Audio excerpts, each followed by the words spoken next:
උපතින්ම ලස්සන කවුද? ගෑනු ළමයිද පිරිමි ළමයි?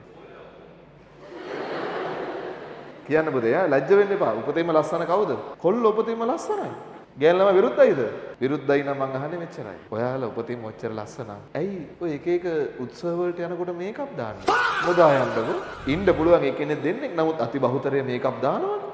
සත්ත්ව ලෝකයේ ආරම්භල ලස්සනම සතා කවුද පුතේ? පිරිමි සතා. දැන් මොනරාගේ කවුද ලස්සනම සතා? පිරිමි සතා. සිංහයා.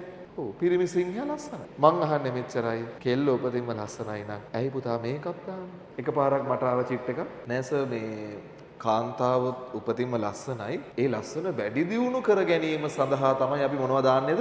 මේකප් දාන්නේ. ඒකෙන් අදහස් වෙන්නේ මොකක්ද? කාන්තාව Tamanට ලැබිලා තියෙන රූපය ලස්සන පිළිබඳ එයාලා තෘප්තිමත් නෑ. ඒ කියන්නේ කැතයි. මෙහෙමයි. පිරිමි ඉන්නවා අති සුළු පිරිසක් මේකප් දාන. දැන් නළුව මොනවද දානවද? මේකප් දානවා. ඒ විශේෂ අවස්ථානේ. ඒ හැර උඹලා දැකලා තියෙනවද කොල්ලනේ? දැන් වෙඩින් එකකට ගියාම මේකප් දාගෙන ඉන්නේ කවුද? කොල්ලොද කෙල්ලොද? හොයාගන්න බැරි කාවද? කෙල්ලන්ව හොයාගන්න බෑ. හරි විහිළුවක් කරේ. උම්මචා උරෝනවනේ බා. හරි මේ ඉස්සරහ කපයි කිව්වනේ නේද? කෙල්ල යන ගමන් මොකද කරන්නේ? ප්‍රාඩයක් යටින් යණියක් තියලා යනවා.